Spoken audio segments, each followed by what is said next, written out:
नमस्कार. महाराष्ट्रामधील तमाम माझ्या लाडक्या बहिणींचं आपल्या यूट्यूब चॅनलवरती हार्दिक हार्दिक स्वागत आहे.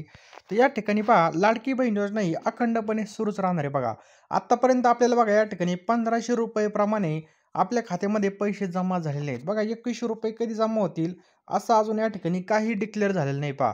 त्यातच मध्ये बघा नवीन अटी येत आहेत, की ज्या घरामध्ये फोर व्हीलर आहे, ज्यांच्या घरामध्ये फोर व्हीलर आहे त्यांना या ठिकाणी पैसे भेटणार का नाही, का त्यांचे हप्ते बंद होणार का नाही, या संदर्भामध्ये सुद्धा नवीन अटी या ठिकाणी चालू झालेल्या आहेत पहा.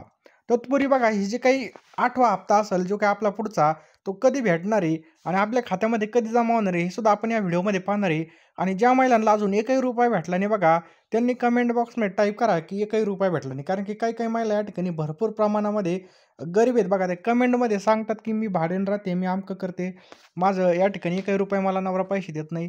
हे सगळं आपण कमेंटमध्ये वाचलेलं आहे बघा. त्याचप्रकारे बघा, आत्तापर्यंत तुमच्या खात्यावरती किती पैसे जमा झाले हे सुद्धा तुम्ही कमेंट बॉक्समध्ये नक्की टाईप करा. त्याचप्रकारे बघा आत्तापर्यंत बघा, आता फेब्रुवारी जो काही महिन्याचा हप्ता आहे, हा कधी येणार आहे, हे सुद्धा आपण या व्हिडिओमध्ये पाहणार आहेत पहा. तर चालूया आपण बघूयात बघा. महाराष्ट्राचे उपमुख्यमंत्री एकनाथ शिंदे यांनी सांगितलं की राज्यामध्ये लाडकी बहीण योजना चालूच राहणार आहे बघा. शिंदे म्हणाले की महायुती सरकार महिलांच्या कल्याणासाठी वचनबद्ध आहे. त्याचप्रकारे महाराष्ट्राचे उपमुख्यमंत्री एकनाथ शिंदे यांनी लाडकी बहीण योजनेबाबत मोठं विधान केलं आहे. त्यांनी सांगितलं, राज्यामध्ये लाडकी बहीण योजना कोणत्याही व्यत्ययाशिवाय सुरू राहील.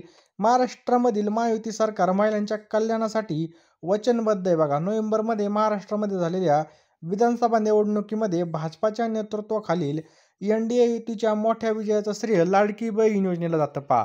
स्वतः एकनाथ शिंदेच त्यांच्या भाषणामध्ये म्हणाले होते की तुम्ही जर मला जास्तीत जास्त ताकद दिली तर मी तुम्हाला या ठिकाणी बघा ₹2100 या ठिकाणी देणार आहे.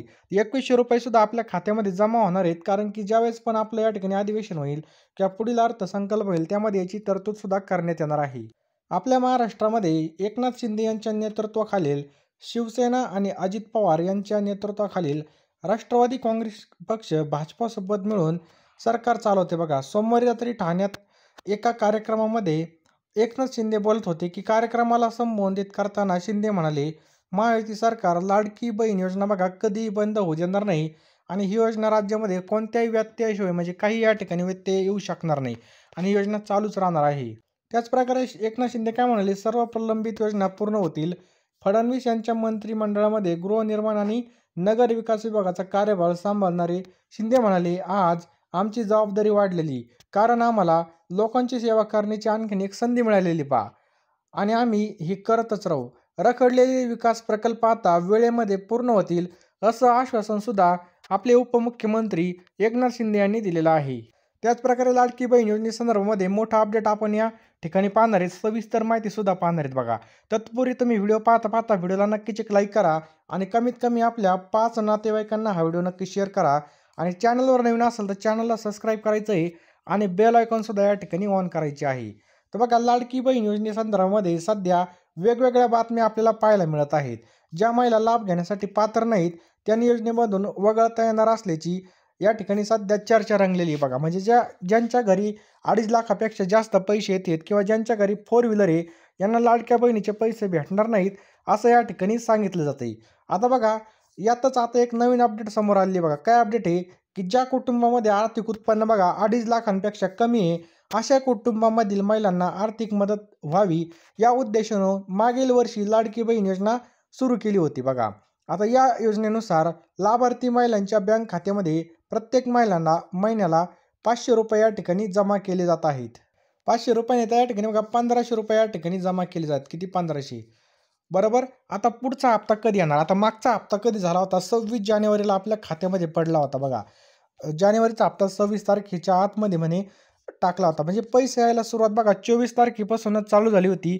परंतु ज्या पण महिला या ठिकाणी काय बाकी होत्या बघा, त्यांचं नंतर 26 जानेवारीला सगळ्यांच्या खात्यामध्ये पैशाचे मेसेज आले होते. परंतु आता जो काय हप्ता आहे फेब्रुवारीचा, हा 28 फेब्रुवारी या ठिकाणी जर पाहिलं तर बघा 28 दिवसाचाच हा महिना बघा फेब्रुवारी, बरोबर. तर आता या ठिकाणी हप्ता कधी जमा होईल, काय होईल, हे सुद्धा आपण या ठिकाणी पाहणार आहोत. या ठिकाणी जर पाहिलं तर उर्वरित लाडक्या बहिणीचे 1500 रुपये बघा म्हणजे कधी जमा होणार आहेत, कोणत्या दिवशी, तर बघा या दिवशी खात्यामध्ये जमा होणार आहेत. आपण पाहणार आहेत योजनेची प्रगती आणि वर्तमान स्थिती. आत्तापर्यंत बघा या ठिकाणी 6 हप्ते यशस्वीरित्या वितरित करण्यात असून जानेवारी 2025चा 7वा हप्ता प्रक्रिया चालू आहे बघा. 24 जानेवारीपासून पहिल्या टप्प्यामध्ये बघा 24 तारखेला या ठिकाणी जानेवारीचा हप्ता भेटला होता. म्हणजेच पुढचा हप्ता कधी येईल हे सुद्धा आपण या ठिकाणी पाहणार आहोत. तर बघितलं बघा 24 तारखेला पैसे आले होते. तर पुढचे फेब्रुवारीचे जे काही पैसे आहेत बघा, हे आपल्याला 21, 22, 23, 24, 25, 26 आणि बघा 28 या ठिकाणी बघा 28 दिवसांचा जो महिना असणार आहे. तर 25 किंवा 21 तारखेपासून या ठिकाणी आपल्या खात्यामध्ये पैसे चालू होण्याची शक्यता आपल्याला पाहायला मिळते पहा. त्यामुळे जर व्हिडिओ आवडला असेल तर व्हिडिओला नक्कीच एक लाईक करायचं आहे. चॅनलवर नवीन आले असतील तर चॅनलला सबस्क्राईब करून बेल आयकॉन सुद्धा ऑन करायची पहा.